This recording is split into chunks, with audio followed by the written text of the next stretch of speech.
ಬರ್ತದೆ. ಯಾಕೆ ವಿಚಾರಧಾರೆಗಳನ್ನ ಹೇಳ್ಬೇಕಾಗ್ತದಂದ್ರ ಕಡ್ಕೋಳದ ಮಡಿವಾಳಪ್ಪ ಬಹಳ ಚಂದ ಹೇಳ್ತಾನೆ. ಯಾಕೆ ಮಾಡ್ತಿದ್ದೀ ಮನ ಚಿಂತಿ, ನಿನಗೆ ಬದುಕೊಂಡೈತಲ್ಲೋ ಮಾಯದ ಭ್ರಾಂತಿ, ನಾಳೆ ಜನ ಬಂದು ಕೇಳಿದರೆ ಏನಂತಿ, ಮನೆಯ ಕಟ್ಟಿಸಿದ ಮಾಳಿಗೆ ಮಾಳಿಗೆ ಹೋಗೋದು ಬಂತಲ್ಲೋ ನಾಳೆ. ಎಷ್ಟು ಚಂದ ಬರೀತಾರಲ್ಲ ಕಡ್ಕೋಳದ ಮಡಿವಾಳಪ್ಪ. ಕಡ್ಕೋಳದ ಮಡಿವಾಳಪ್ಪ ಅವ್ರ ಮಾತು ಕೇಳಬೇಕು, ಬಹಳ ಚಂದ ಇರ್ತದ. ಅದ್ಭುತವಾಗಿರ್ತಕ್ಕಂಥ ಮಾತು. ಹುಟ್ಟಿ ಬಂದಿ ಅಂದ ಬಳಿಕ ಚಿಂತೆಯನ್ನ ಮಾಡೋದು ಒಳ್ಳೆಯದಲ್ಲ. ಜೀವನದೊಳಗೆ ಏನು ನಡೀತದೆ ಅದೆಲ್ಲವೂ ನಡೀತದ.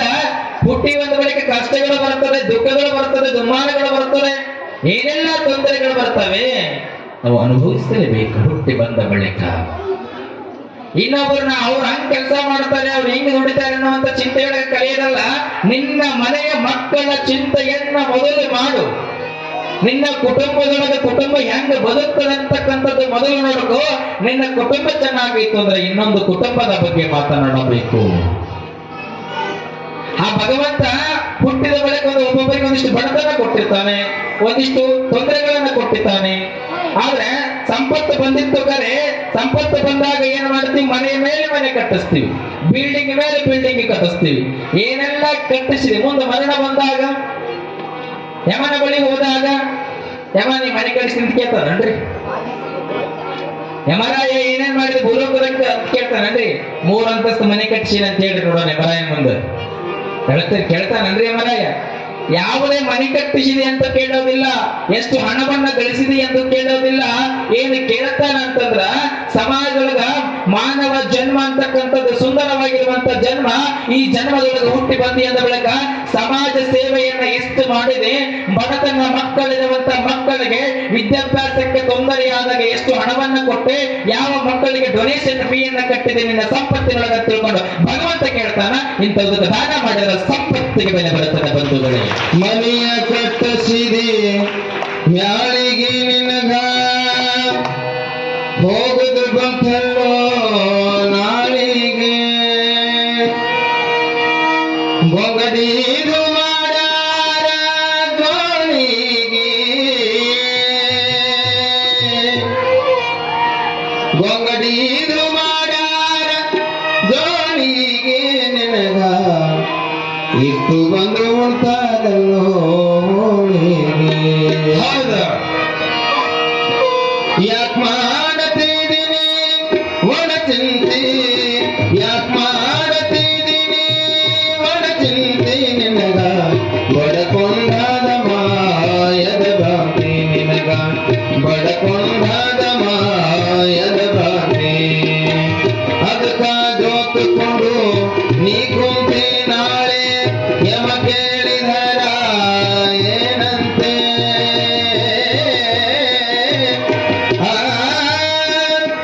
ಯಾಕೆ ಮಾಡತಿದ್ದೀನಿ ಒಣ ಚಿಂತೆ, ಯಾಕೆ ಮಾಡತಿದ್ದೀನಿ ಒಣ ಚಿಂತೆ, ನಿನಗ ಬಡಕೊಂಡಾದ ಮಾಯದ ಭಕ್ತಿ, ನಿನಗ ಬಡಕೊಂಡಾದ ಮಾಯದ ಭಕ್ತಿ.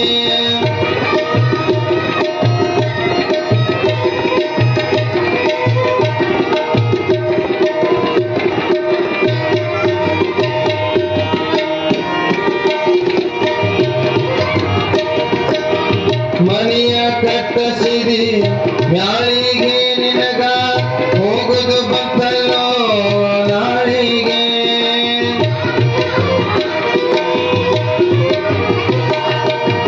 ಮನೆಯ ಕಟ್ಟಿಸಿದಿ ಮ್ಯಾಳಿಗೆ ನಿನಗ ಹೋಗುದು ಬಂತಲ್ಲೋ ನಾಳಿಗೆ, ಬೊಗಡೀದು ಮಾಡಾರ ಗೋಳಿಗೆ, ಬೊಗಡೀದು ಮಾಡಾರ ಗೋಳಿಗೆ, ನಿನಗ ಇಟ್ಟು ಬಂದು ಉಳ್ತಾರಲ್ಲೋ ಹೋಳಿಗೆ, ನಿನಗ ಇಟ್ಟು ಬಂದು ಉಳ್ತಾರಲ್ಲೋ ಹೋಳಿಗೆ. ಯಾಕೆ ಮಾಡತಿದ್ದೀನಿ ಒಣ ಚಿಂತೆ, ಯಾಕೆ ಮಾಡತಿದ್ದೀನಿ ಒಣ ಚಿಂತೆ, ನಿನಗ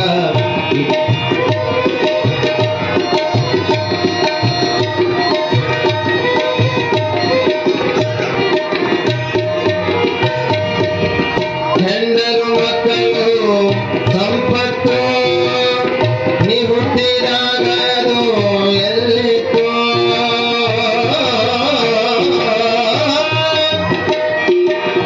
ಹೆಂಡರು ಮಕ್ಕಳು ಸಂಪತ್ತು ನೀ ಹುಟ್ಟಿದಾಗ ಅದು ಎಲ್ಲಿತ್ತು ನಟ್ಟ ನಡುವೆ ಅದು ಬೆಳೆಬೇಕು ನಟ್ಟ ನಡುವೆ ಅದು ಬೆಳೆಬೇಕು ತಿಳಿದು ನೋಡು ಅದರೊಳ ಕುಂತು ತಿಳಿದು ನೋಡು ಅದರೊಳ ಕುಂತು ಯಾಕ್ ಮಾಡುತ್ತಿದ್ದೀನಿ ಬಡ ಚಿಂತೆ ಯಾಕ್ ಮಾಡುತ್ತಿದ್ದೀನಿ ಬಡ ಚಿಂತೆ ನಿನಗ ಬಡಕೊಂಡಾದ ಮಾಯದ ಭ್ರಾಂತಿ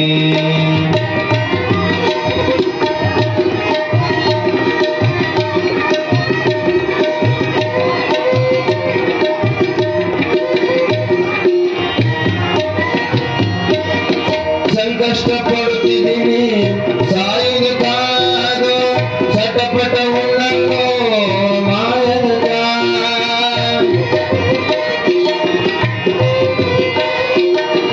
ಸಂಕಷ್ಟ ಪಡುತ್ತಿದ್ದೀನಿ ಸಾಯುವುದು ಕಾದು ಚಟಪಟ ಉಳ್ಳಂಗೋ ಮಾಯದ ಕರ್ತೃ ಗುರು ಮಾತನೆ ಬಲ್ಲ ಕರ್ತೃ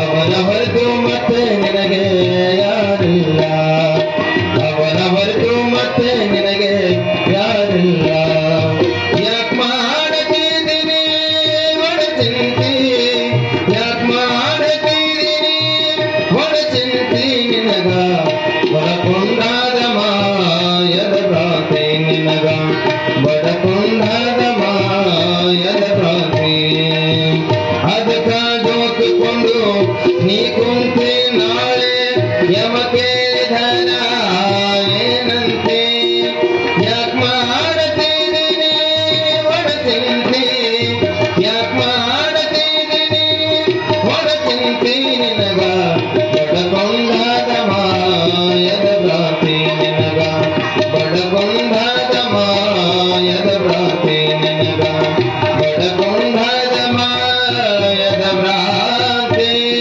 ಇಲ್ಲಿ ಬ್ರಹ್ಮ ವಿಷ್ಣು ಮಹೇಶ್ವರರಿಗೆ ಅಹಂಕಾರ ಅಂತಕ್ಕಂಥದ್ದು ಒದಗಿದೆ. ನಾವು ಸಹಿತವಾಗಿ ಹುಟ್ಟಿ ಬಂದೇವಿ. ದೇವಾನು ದೇವತೆಗಳಿಗೆಲ್ಲೋ ಒಂದು ಕಡೆಗೆ ಅಹಂಕಾರ ಬಂದಾಗ ತಾಯಿ ಶಾಂತಿಯಿಂದ ಮಕ್ಕಳಿಗೆ ಅಹಂಕಾರವನ್ನ ಹೆಂಗ ನಾವು ತಿದ್ದಬೇಕಂತ ತಾಯಿಗೆ ಗೊತ್ತಾದ. ನಮ್ಮ ಮನೆಯೊಳಗೆ ಸಹಿತವಾಗಿ ನಮಗ ಅಹಂಕಾರ ಬಂದಾಗ ಏನ್ ಮಾಡುತ್ತೇವೆ, ಮನೆ ಕಟ್ಟಿಸಿ ಬೇಕಾದ ಬೆಳಗ್ಗೆ ಕಟ್ಟಿಸಿ ಬೇಕಾದ್ರೆ ಮುಂದೆ ಹೋದಾಗ ಏನಾರ ಎಷ್ಟು ಮನೆ ಅಂತ ಕಟ್ಟಿದಂತ ಕೇಳೋದಿಲ್ಲ. ನಮ್ಮಷ್ಟಕ್ಕೆ ನಾವು ಬಹಳ ಚಂದ ಇರ್ತೀವಿ ಕರೆ ಅದರ ಸಹಿಸುವವರು ಯಾರೂ ಇಲ್ಲ. ಎಲ್ಲೋ ಒಂದಿಷ್ಟು ದುಡ್ಡು ಚಂದ ಬದುಕ್ತಿರ್ತೀವಿ, ಅಲ್ಲಿ ಒಂದ್ ಜನ ಸಮಸ್ಯೆ ಇರ್ತದೆ. ಅದಕ್ಕೆ ಜೀವನದೊಳಗ ಏನು ಸಮಸ್ಯೆ ಬರುತ್ತದೆ ಅನ್ನೋದು ಮುಖ್ಯ ಅಲ್ಲ, ಆ ಸಮಸ್ಯೆಯನ್ನ ಹೆಂಗ ಹೆದರಿಸಬೇಕನ್ನುವುದು ಮುಖ್ಯ. ಮನೆಯೊಳಗೆ 4 ಜನ ಅಣ್ಣ ತಮ್ಮರು ಇರ್ತೀವಿ, ಹೊರಗಡೆಯವ್ರ ಮಾತು ಕೇಳಿದ್ರೆ ಮನೆ ಹೊಡಿತದೆ. ಹೊರಗಡೆ 4 ಜನ ಇರ್ತೀವಿ, ಮನೆ ಹೊಡಿತದೆ. 4 ಜನ ಗಂಡು ಮಕ್ಕಳು ಅಂದ್ರೆ 4 ಮಂದಿ ಹೆಣ್ಮಕ್ಳು ಬರ್ತಾರೆ ಮನೆಗೆ. ಅಲ್ಲಿ ಹೆಂಗ ಮಾತಾಡ್ಬೇಕಂತಕ್ಕಂಥದ್ದು ತಿಳುವಳಿಕೆ ಇರಬೇಕು ಮನೆಯೊಳಗೆ. ನಾವು ಎಷ್ಟು ಹೊಂದಿಕೊಂಡು ನಡೀತೀವಿ ಅಷ್ಟು ಇನ್ನೊಬ್ಬರಿಗೆ ಮಾರ್ಗದರ್ಶಿ ಆಗಬೇಕು. ಬ್ರಹ್ಮ ವಿಷ್ಣು ಮಹೇಶ್ವರರಿಗೆ ಜಗತ್ತಿನೊಳಗೆ ಹೆಂಗ ಮಾರ್ಗದರ್ಶಿ ಆಗ್ಬೇಕಂತ ತಿಳ್ಕೊಂಡು ತಾಯಿ ಬೋಧನೆಯ ಮಾತನ್ನ ಹೇಳುತ್ತಾಳೆ. ಇಲ್ಲಿ ನಾವು ತಂದೆ ತಾಯಿಯರ ಅಣತೆಯೊಳಗಿದ್ರೆ, ಗುರು ಹಿರಿಯರ ಅಣತೆಯೊಳಗೆ ಇದ್ರೆ ಮಾತ್ರ ಏನಾದರೂ ಬೋಧನೆಯ ಮಾತುಗಳನ್ನು ಹೇಳಿದಾಗ ಮಾತು ಬೋಧನೆಯ ಹಿರಿಯರ ಬೋಧನೆಯ ಮಾತನ್ನ ಕೇಳಿದ್ರೆ ಅಂದ್ರೆ ಆ ಮನೆ ಉಳಿಯುವುದಿಲ್ರಿ. ಹೊರಗಡೆಯವರು ತಮ್ಮ ಮನೆಗಳು ಬೇಗ ಹೊಡೆದಿರ್ತದ, ಇವ್ರ ಮನೆ ಯಾವಾಗ ಹೊಡಿಬೇಕಂತ ಗೊತ್ತಿರ್ತಾರ. ಅಂಥದ್ರೊಳಗೆ ಬಹಳ ವಿಚಾರವಾಗಿ ಇಟ್ಟುಕೊಂಡು ಬದುಕಿದ್ರೆ ಮಾತ್ರ ಮನೆಗಳು ಉಳಿತವೆ. ಇಲ್ಲಾಂದ್ರೆ 1ಕ್ಕೆ 4 ಮನೆಗಳಾಗ್ತವೆ. 1ಕ್ಕೆ 4 ಮನೆ ಮಾಡಿದಂತೆ ಯಮರಾಯನ ಮುಂದೆ ಹೇಳಿ ಕೇಳ್ತಾನೇನು, ಜೀವನ ಇರೋದೊಂದು ಜೀವ, ಆ ಜೀವನ ಚಂದ ಬದುಕಕ್ಕಾಗಿಲ್ಲ ನಿನಗ, ಕಷ್ಟದಿಂದ ಬದುಕಿ ಅಂತ ತಿಳ್ಕೊಂಡು ನರಕದ ಕೂಕಲಕ್ಕೆ ತಳ್ಳುತ್ತಾನ ಯಮರಾಯ. ಎಲ್ಲಿನ ಒಳ್ಳೆಯ ಕೆಲಸಗಳನ್ನ ಮಾಡಿದ್ರೆ ಮಾತ್ರ ಬದುಕನ್ನ ಬಹಳ ಚಂದ ಕಟ್ಟಿಕೊಳ್ಳಬಹುದು. ಇಲ್ಲಿ ಒಳ್ಳೆಯ ಕೆಲಸಗಳಿಲ್ಲ ಅಂತಂದ್ರೆ ಬದುಕನ್ನ ಕಟ್ಟಿಕೊಳ್ಳಲಿಕ್ಕೆ ನಮ್ಮಿಂದ ಎಂದಿಗೂ ಆಗುವುದಿಲ್ಲ. ಸಿರಿವಂತಿಕೆ ಇರಲಿ ಬಡತನವೇ ಇರಲಿ, ಹೆಂಗ ಬದುಕ್ತೀವಂತಕ್ಕಂಥದ್ದು ಬೇಕು. ಇಲ್ಲಿ ಒಬ್ಬ ಹೆಣ್ಣು ಮಗಳಿದ್ರು, ಒಬ್ಬ ಹೆಣ್ಣು ಮಗಳಿಗೆ ಯಾವ ಬಂಧುವೂ ಇಲ್ಲ, ಯಾವ ಬಳಗವೂ ಇಲ್ಲ. ಸಣ್ಣ ವಯಸ್ಸಿನೊಳಗೆ ಮದುವೆ ಮಾಡಿಕೊಟ್ಟಿದ್ರು. ಗಂಡ ತೀರಿ ಹೋಗಿದ್ದ, ಬಂಧು ಬಳಗ ದೂರಾಗಿತ್ತು. ಇದ್ದರು ಇಲ್ಲದಂಗ ಹೆಣ್ಣು ಮಗಳು ಬದುಕಲಾಕತ್ತಾಳೆ. ಯಾರಿದ್ರು ಸಹಿತವಾಗಿ ಇಲ್ಲದಂಗೆ ಬದುಕಲಾಕತ್ತಲ್ಲ. ಇನ್ನೊಬ್ಬರ ಮನೆಗೆ ಹೋಗಿ ಮುಸುರಿ ತಿಕ್ಕಿ ಬಂದ್ರೆ ಆ ತಾಯಿಗೆ ಒಂದ್ ಜನ ಊಟ ಸಿಕ್ತಿತ್ತು. ಮುಸುರಿ ತಿಕ್ಕಿ ಬಂದಿಲ್ಲ ಅಂತಂದ್ರ ಆ ತಾಯಿಗೆ ಊಟವೂ ಸಹಿತವಿಲ್ಲ. ಊಟ ಮಾಡಿದೇನಮ್ಮ ಅಂತ ಕೇಳೋವರಿಲ್ಲ. ನೀನು ದೇಹದಲ್ಲಿ ಆರೋಗ್ಯ ಚೆನ್ನಾಗಿದೆ ಅಂತ ತಿಳ್ಕೊಂಡು ಕೇಳುವರಿಲ್ಲ, ಯಾರೂ ಮಾತಾಡಿಸುವವರಿಲ್ಲ. ಆದ್ರೆ ಹೆಣ್ಣು ಮಗಳು ಎದೆಗುಂದಿಲ್ಲ. ನಾ ಹುಟ್ಟಿ ಬಂದೇನಿ, ಪ್ರಾಣ ಹತ್ಯೆಯನ್ನ ಮಾಡಿಕೊಳ್ಳಬಾರದು. ತಾನಾಗಿ ಹುಟ್ಟಿದ ಶರೀರ ತಾನಾಯಿಗೆ ಜೀವ ಹೋಗಬೇಕೆ ವಿನಃ ರಣಹೇಡಿಯಾಗಿ ಜೀವನವನ್ನ ಹತ್ಯೆ ಮಾಡಿಕೊಳ್ಳಬಾರದು ಅಂತ ತಿಳ್ಕೊಂಡು ಗಟ್ಟಿ ಧೈರ್ಯ ಮಾಡಿ ಬದುಕು ಜೀವನ ಮಾಡ್ತಿದ್ದಳು ಹೆಣ್ಣು ಮಗಳು. ಇಲ್ಲಿ ಈ ಜೀವನವನ್ನ ನೋಡಿರುವಂತಹ ವಿಚಾರ ಆಗಿರುವಂತಹ ಸಂದರ್ಭದೊಳಗೆ ಒಬ್ಬ ಸಂತ ಮನೆ ಮುಂದೆ ಭಿಕ್ಷೆಗೆ ಬರ್ತಾನೆ. ಯವಾ ತಾಯಿ ಭಿಕ್ಷಾಂದೇಹಿ ಅಂತ ಭಿಕ್ಷೆ ಬಿಡ್ತಾನೆ. ಬೇಡಿದಾಗ ಮನೆಯೊಳಗ ಆ ಹೆಣ್ಣು ಮಗಳಿಗೆ ಹುಷಾರಿಲ್ಲ, ಆರೋಗ್ಯದಲ್ಲಿ ತೊಂದರೆ ಅದ, ಎಲ್ಲಿ ತೋರಿಸ್ಕೊಳ್ಳಲಿಕ್ಕೆ ಹಣ ಇಲ್ಲ. ಒಂದಿಷ್ಟು ಮನೆಯೊಳಗೆ ಮಲಗಿದ್ರೆ ಹುಷಾರಾಗ್ತದೆ ಅಂತ ತಿಳ್ಕೊಂಡು ಮಲಗಿಕೊಂಡಾಳೆ. ಇಲ್ಲಿ ಭಿಕ್ಷೆ ಬೇಡ್ಲಕ್ಕತ್ತೇನ, ಯಪ್ಪ ನನಗೆ ಯಾರು ತಂದುಕೊಡೋರಿಲ್ಲ, ದುಡಿದ್ರೆ ಮಾತ್ರ ನನಗೆ ಒಂದರ ಊಟ ಸಿಗ್ತದೆ, ದುಡಿದಿದ್ರೆ ಊಟ ಇಲ್ಲ, ನನಗೇ ಇಲ್ಲ ಅಂತ ಬಳಿಕ ನಿನಗೆಲ್ಲಿ ನಾನು ಊಟ ಮಾಡಿಸಲಿ ಹೇಳಿದಳು ಈ ಹೆಣ್ಣು ಮಗಳು. ನಿಮ್ ಮನೆಯೊಳಗ ಏನು ಇಲ್ಲದಿದ್ರು ಪರವಾಗಿಲ್ಲ, ಇದ್ದದ್ದು ಕೊಡುವಂತ ಒತ್ತಾಯ ಮಾಡಿಕೊಂಡು ಭಿಕ್ಷೆ ಬೇಡುವಂತ ಒಬ್ಬ ಮಹಾತ್ಮ ಮನೆ ಮುಂದಾನೆ ಅಂತ ಒತ್ತಾಯ ಮಾಡಿದಳು ಹೆಣ್ಣು ಮಗಳು. ಒಟ್ಟು ನಿನ್ನ ಮನೆಯೊಳಗೆ ಏನಾದ್ರು ಇರ್ಲಿ, ನನಗೆ ಒಂದಿಷ್ಟು ಪ್ರಸಾದ ಬೇಕಂತ ನಿಂತುಕೊಂಡು ಹಠಪಟ್ಟು ಮನೆ ಮುಂದಾನೆ ಅಂತ. ಯಾರಾದ್ರೂ ಭಿಕ್ಷೆಗೆ ಬಂದ್ರೆ ಹಿಂದಕ್ಕೆ ಕಳಿಸ್ಬಾರ್ದ್ರಿ. ನಿಂತುಕೊಂಡು ಅಯ್ಯಪ್ಪ ಏನೂ ಇಲ್ಲ ಅಂದ್ರೆ ನಂಬುತ್ತಿಲ್ಲ, ಒಣ ಖಾರ ಚಟ್ನಿ ರುಬ್ಬಿದ್ರೆ ಅದು ತೊಳೆದಿಲ್ಲ ಹಂಗದು.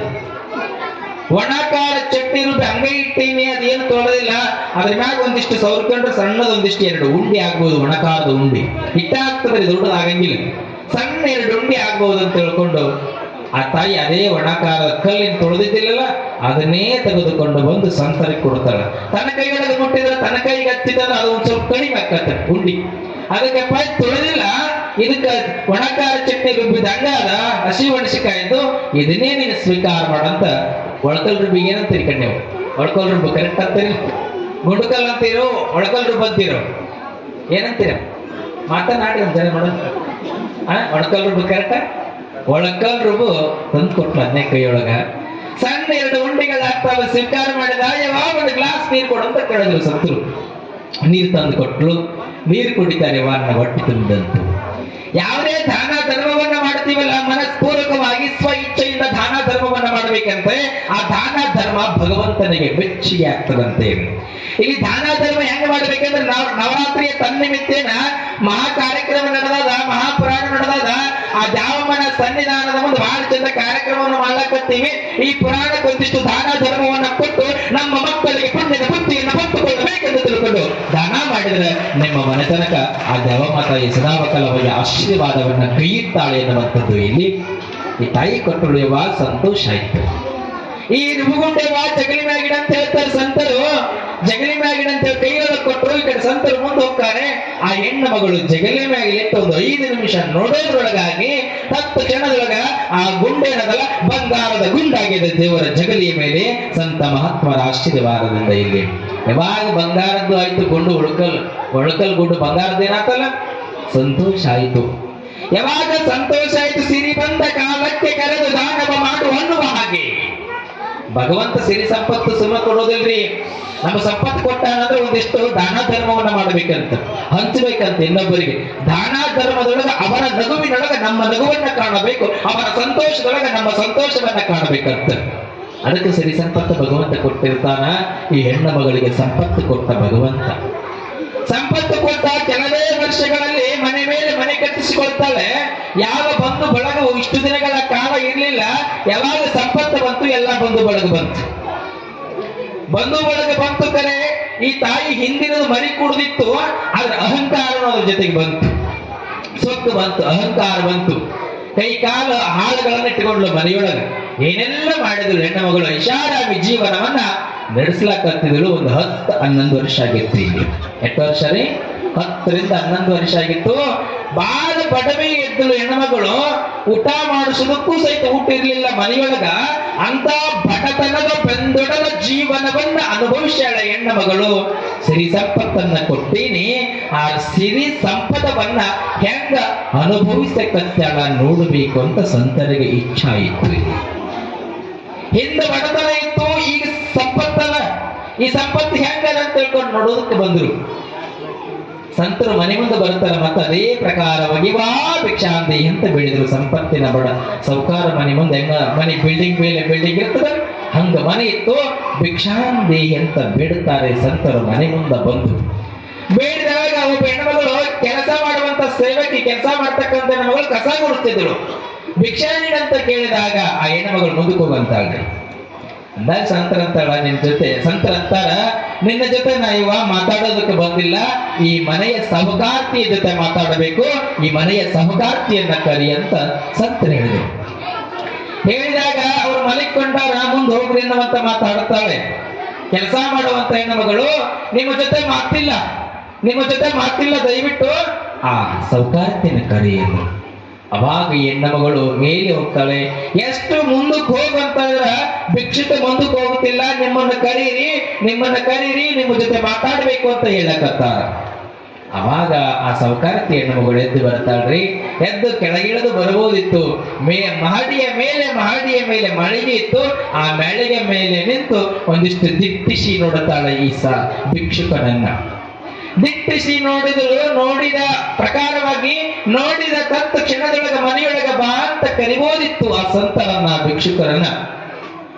ಆದ್ರ ಹೆಣ್ಣಮಗಳಂತಾಳೆ, ಭಿಕ್ಷುಕ ಅಂದಳು, ಸಂತರನ್ನಿಲ್ಲ, ಮಹಾತ್ಮರನ್ನಿಲ್ಲ. ಅಂದು ನನ್ನ ಮನೆಗೆ ಭಿಕ್ಷಕ ಬಂದಿದ್ದ.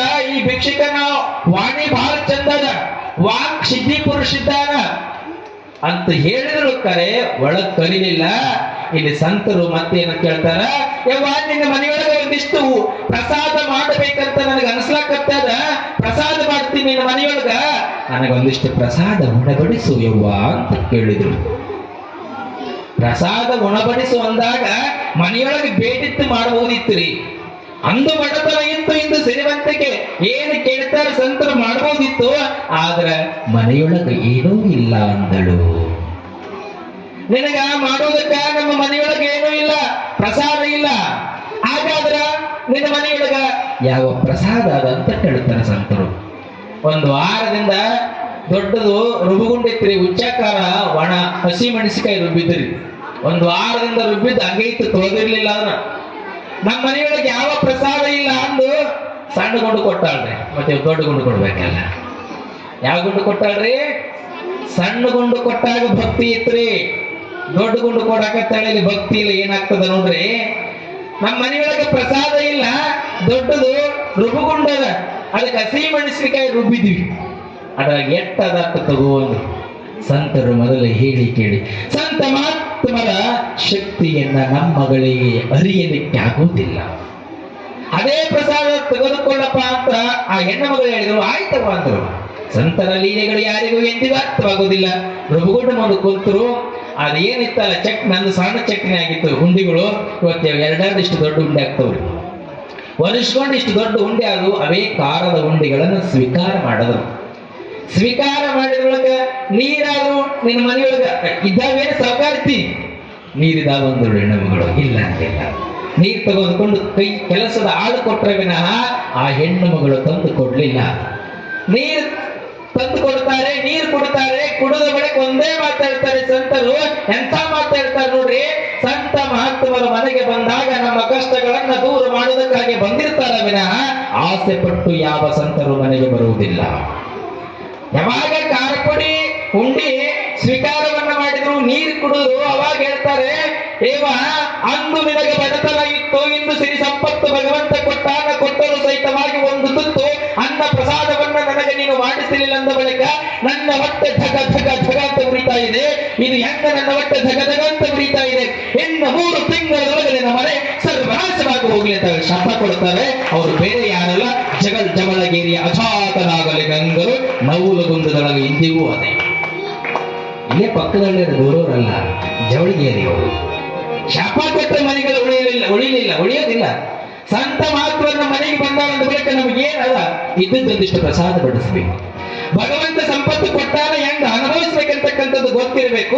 ದಾನ ಧರ್ಮವನ್ನ ಮಾಡಬೇಕು. ತೊಂದರೆಗಳು ನಡೆದಾಗ ಅವ್ರಿಗೊಂದಿಷ್ಟು ಕಷ್ಟ ಸಾಂತ್ವನದ ನುಡಿಗಳನ್ನು ನೀಡಿ ಒಂದಿಷ್ಟು ಹಣವನ್ನು ಕೊಡಬೇಕು.